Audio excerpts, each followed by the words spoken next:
Le projet doit composer avec sa situation d'abord dans la ville. On est dans le nord-ouest de l'agglomération parisienne qui est la partie la plus dense, la plus compacte, avec ce grand espace ouvert qui a été maintenu dans cet état pendant longtemps par le chemin de fer.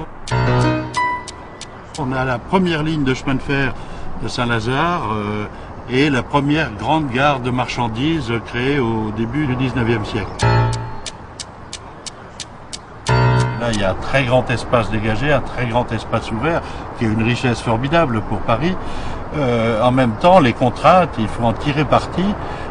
Tirer parti, ça veut dire essayer de les exploiter pour trouver des réponses positives. Et c'est ça qui fait la singularité du projet. Le projet doit s'accrocher dans les lieux où il se développe et c'est ça qui fait tout son intérêt. Les voies ferrées coupent le territoire, séparent les quartiers. On voit ici la partie ouest du 17e arrondissement. Donc là passent 200 trains par jour. Outre le chemin de fer, on a des grandes voies routières, le boulevard périphérique que l'on voit au fond, qui sépare Paris de Clichy, et puis le boulevard Berthier, boulevard militaire, qui passe devant les décors de l'Opéra, ces 3 bâtiments en meulière sombre, construits par Garnier et qui sont au centre du projet.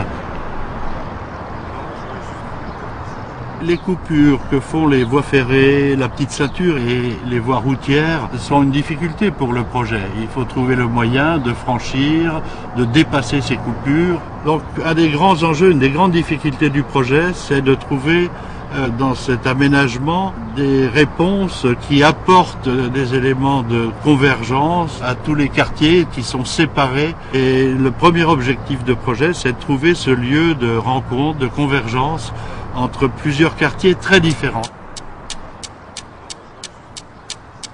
Le parc va apparaître comme un élément de jonction, de réunion, mais aussi tous les programmes d'accompagnement, les équipements de toute nature, les équipements de voisinage, les équipements sociaux, les commerces, les activités vont fédérer les différents quartiers qui entourent ce site des Batignolles.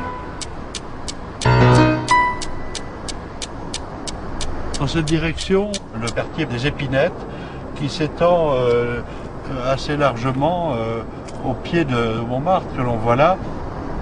Il fait déjà l'objet d'une opération de réhabilitation et de mise en valeur des activités et du commerce. Et il est important de mettre en valeur ce quartier par les aménagements nouveaux.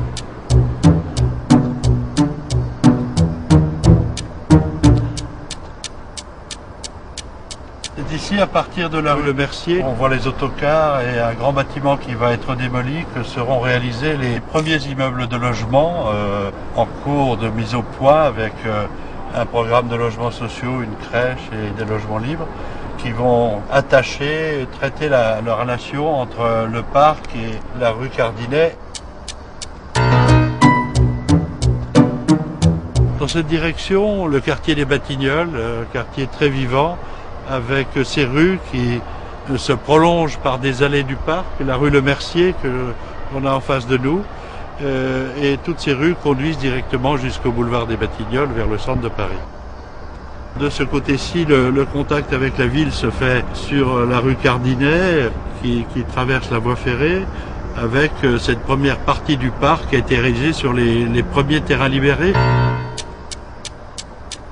Là, on voit l'ampleur du faisceau ferroviaire qui est une contrainte importante du projet qui va être traversée par un nouveau pont, une nouvelle passerelle pour rejoindre le secteur qu'on appelle Saussure qui prolonge le projet vers l'ouest pour s'accrocher au quartier voisin.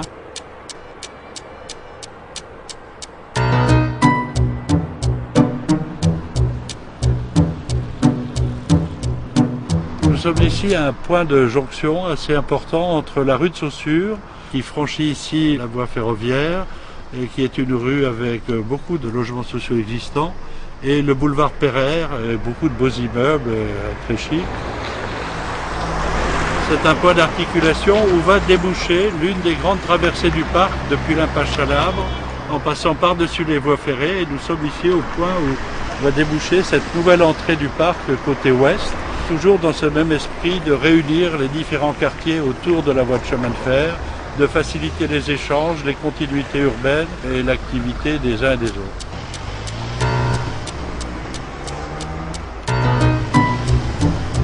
Les bâtiments des décors de l'Opéra de Garnier, parmi les éléments de patrimoine qui sont conservés, nous sommes boulevard Berthier, une voie aujourd'hui très routière, très circulée, qui va changer, surtout avec l'arrivée du tram. Et en regardant de l'autre côté, on va voir le débouché du parc dans une situation très contrainte, très difficile, parce qu'il y a une différence de niveau importante de 7 mètres entre le terrain en haut et le boulevard. Et derrière la palissade verte, le RER qui passe. Et il y aura un système de rampes et de voies inclinées qui permettront d'entrer dans le parc avec 2 ouvrages, un nouveau pont pour relier la partie nord et une grande passerelle qui prolonge le parc vers Clichy en pente douce jusqu'à l'entrée de la grande rue de Clichy, l'avenue Jean Jaurès.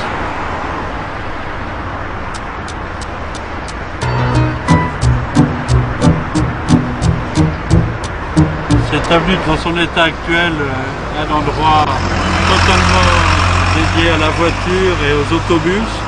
Il est mal construit, mal dimensionné, et l'aménagement qui est en cours d'élaboration par la ville permettra de construire de chaque côté, de resserrer les chaussées et d'avoir une relation urbaine continue entre l'avenue de Clichy à Paris dans le 17e et l'avenue Jean Jaurès à Clichy. Il est important que la jonction puisse se faire et que pour les habitants de Clichy, il soit facile de venir à pied au parc des Batignolles et vice-versa, que la ville continue vers Clichy avec un minimum de discontinuité.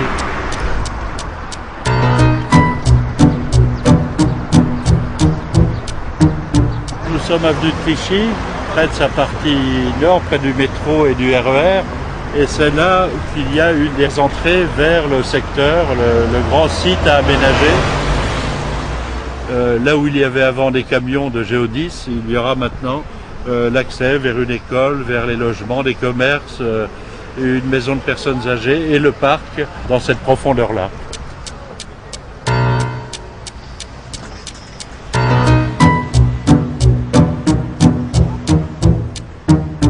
Et ici, à la place de cette impasse Chalabre qui tombe sur la voie Paupier d'un hôtel et un bâtiment d'entrepôt des douanes, l'ouverture va être dégagée pour établir ces relations très importantes entre la rue, la plus vivante de tout le secteur, le quartier des Épinettes et l'ensemble des aménagements.